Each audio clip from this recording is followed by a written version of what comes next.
Jai Hind everyone. In this lecture we are going to cover the salient features of the Constitution of India.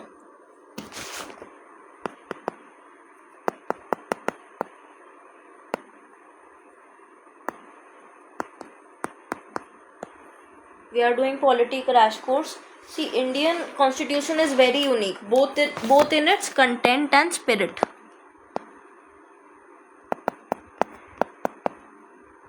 It is because of our constitution makers.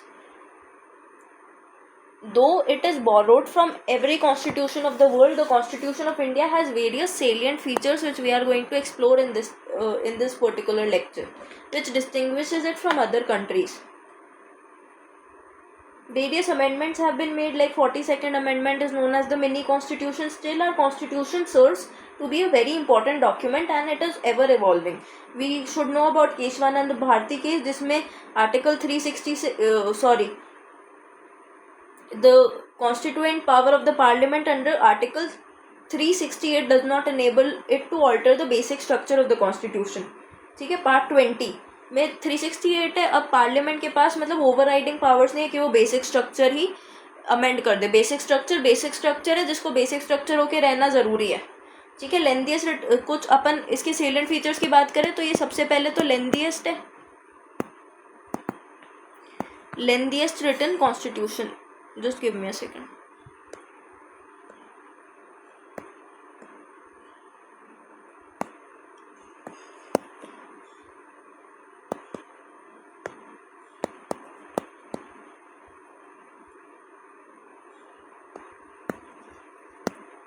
Lengthiest written constitution. All right.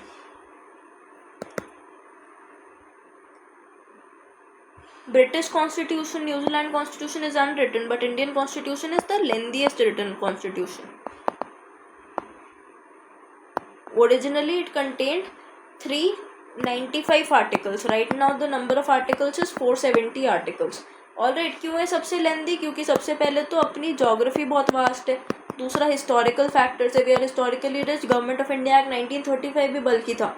ये single constitution है जो कि दोनों central states के लिए India single citizenship को offer करते हैं. एक ही सिटीजन होते हैं अपन. ऐसा तो है नहीं कि आप स्टेट अलग है आपकी अलग सिटीजन, नेशन के अलग सिटीजन जैसा कि यूएस में होता है. ठीक है. Dominance of legal luminaries is also one important reason that we had many legal people who were in the constituent assembly. तो ये कुछ रीजन्स है जिसकी वजह से ये लेंथीएस्ट रिटन कॉन्स्टिट्यूशन है. अच्छा, it is drawn from various sources. आपको सोर्सेज भी पता होना बहुत ज़रूरी है. जैसे स्ट्रक्चरल पार्ट तो अपना 1935 के एक्ट से हुआ है और philosophical part DPSP American Irish constitution से हमने लिया है थ्रू वेरियस सोर्सेज. ठीक है. जैसे हमने for example I tell you Canada से क्या चीज़ ली, that we are quasi federal polity. और हमने जर्मनी से क्या चीज़ ली, इमरजेंसी पावर्स.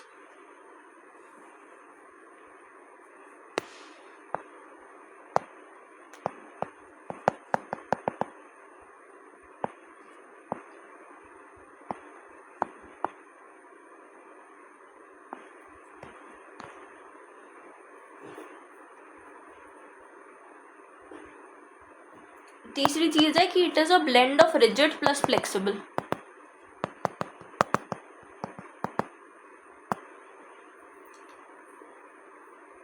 कुछ चीज़ 2/3 मेजॉरिटी से होती है और कुछ चीज़ सिंपल मेजॉरिटी से होती है और कुछ के लिए स्पेशल मेजॉरिटी चाहिए होती है plus ratification of half of the states. And कुछ के लिए 2/3 normal present and voting simple majority also works. क्या चीज़ें हमने देखी, सबसे पहला ये लेंथीएस्ट रिटन कॉन्स्टिट्यूशन है, वेरियस सोर्सेज से डिराइव हुआ है, रिजिड प्लस फ्लेक्सिबल है.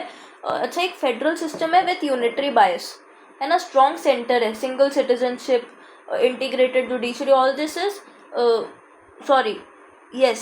what was I saying? Indian constitution has large number of unitary or non-unitary features like strong center, single constitution, single citizenship, integrated judiciary. All these are unitary features. Emergency provisions, appointment of state governors, and then you have Vidhan Sabha, Vidhan Parishad also. So all of this is a blend.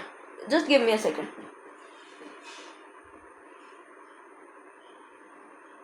Yes, what was I saying? All India services is also a unitary feature. All India services हो गया, emergency provisions हो गया, independent judiciary is a federal feature, but integrated ऊपर जाएगा वो, है ना. Central single citizenship, flexibility, सब कुछ क्या है, यूनिटरी फीचर्स है. और फेडरेशन कहीं यूज नहीं हुआ है कॉन्स्टिट्यूशन में. इंडिया क्या है, union of states. B R Ambedkar ने इंडिया को क्या कहा था, यूनियन ऑफ स्टेट्स. ठीक है, federation has not been used.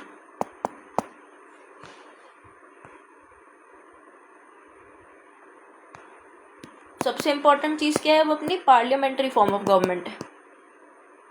Parliamentary government, ठीक है. Westminster model, responsible government. ठीक है, इसमें क्या होता है, रियल और नॉमिनल एग्जीक्यूटिव होते हैं, पीएम और प्रेसिडेंट. कलेक्टिव रिस्पॉन्सिबिलिटी होगी, मेजोरिटी पावर, पार्टी रूल होगा, डिसोल्यूशन ऑफ लोकसभा होगा, राज्यसभा क्या परमानेंट है, कंटिन्यूइंग चेंबर है. सिक्स्थ क्या होगा, synthesis of parliamentary sovereignty and judicial supremacy. ठीक है, doctrine of sovereignty of parliament is associated with the British parliament, while American supreme court says judicial supremacy. तो अब ये पार्लियामेंट्री सॉवरेनिटी और जुडिशियल सुप्रीमेसी का मिक्स है.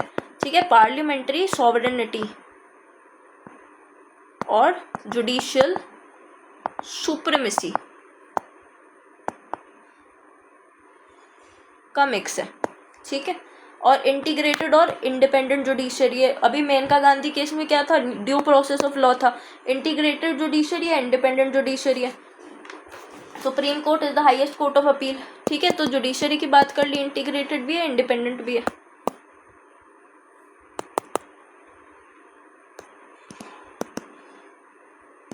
एट्थ पॉइंट क्या होगा अपना, eighth point we will talk about the fundamental rights. Fundamental rights बताएंगे जल्दी से. Right to equality 14 to 18. आगे देखो, राइट टू फ्रीडम,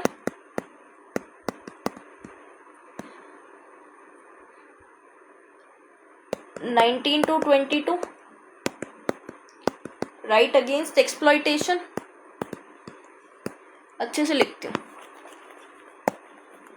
अच्छे से, हम राइटिंग इट अच्छे से, है ना. इससे लिख देते हैं जल्दी से.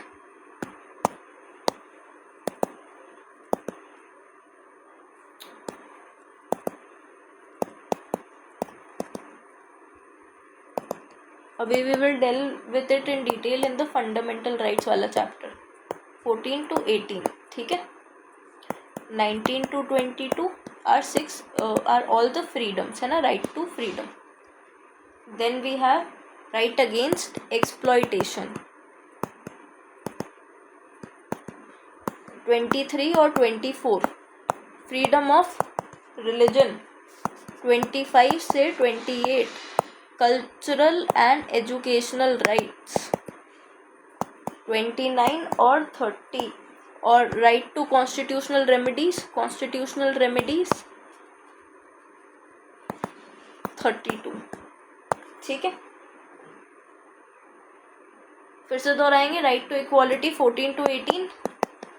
Right to freedom 19 to 22.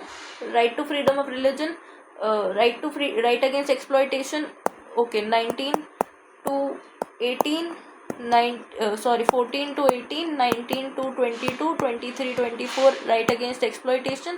Freedom of religion 25 से 28, 29, 30 cultural and educational rights. 32 right against right to constitutional remedies. ये हो गए अपने fundamental rights, all this. Okay, अच्छा, फंडामेंटल राइट्स क्या प्रमोट करते हैं, आइडिया ऑफ पॉलिटिकल डेमोक्रेसी. ठीक है, they are justiciable, that is they are enforceable by the courts for their violation. Fundamental right जो कि पॉलिटिकल डेमोक्रेसी प्रमोट करते हैं, they are what, justiciable, but they are not absolute, there are reasonable restrictions. ठीक है, अब अपन ये points देख रहे हैं. अब अपन फंडामेंटल राइट्स अपन ने देख लिया. अब अपन 9th पॉइंट देखते हैं, DPSP, directive principles of state policy, DPSP. ठीक है, अब they are not enforceable in the courts for their violation. All right, sanction behind them is political. And public opinion. Minerva mill case में supreme court ने कहा था Indian constitution is founded on the bedrock between this balance between fundamental rights and DPSP।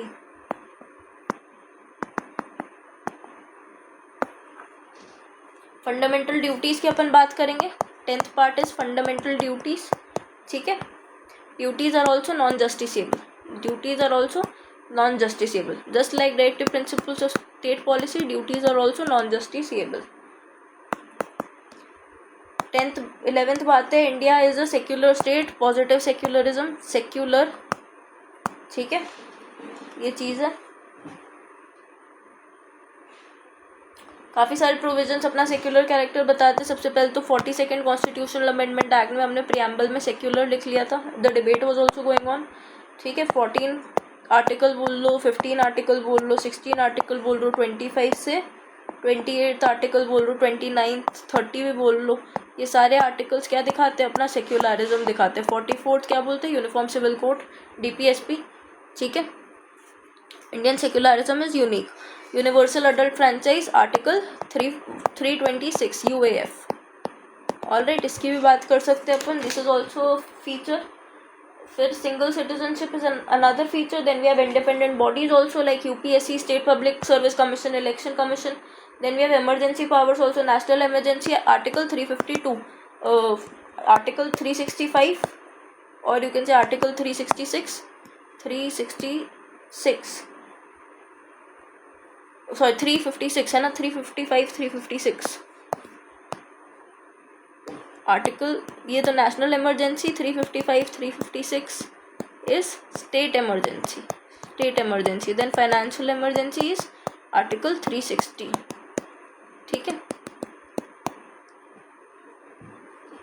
3 tyre government की अपन बात कर सकते हैं कि we have a local government also, then state, centre, ठीक है। 3 टायर्स हो गए,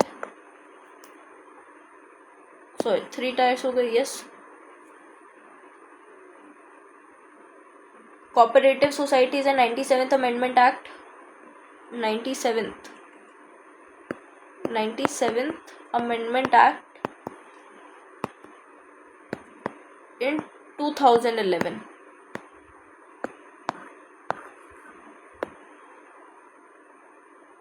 एक तो आर्टिकल 19 में मेंशन्ड है एक fundamental right to form cooperative societies.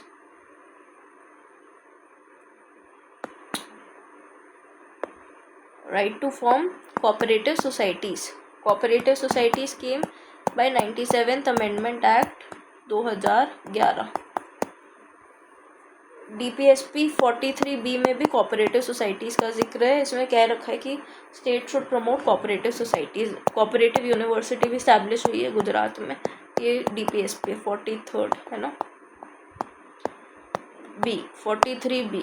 43B you will remember, 4 के पहले 3B, ठीक है। It added new part 9B to the constitution which entitled the cooperative societies. काफ़ी सारे क्रिटिसिजम्स भी हैं, जैसे बोरोड कॉन्स्टिट्यूशन कहते हैं कुछ लोग इसको, या फिर बैग ऑफ बोरोइंग्स और carbon copy of 1935 act, an Indian, Gandhian constitution, paradise of lawyers, है ना। सो काफ़ी क्रिटिसिजम्स भी हैं जो आप मेंस के आंसर्स में ध्यान में रखेंगे। ये चीज़ हो गई। We are done with this chapter, we'll continue in next lecture.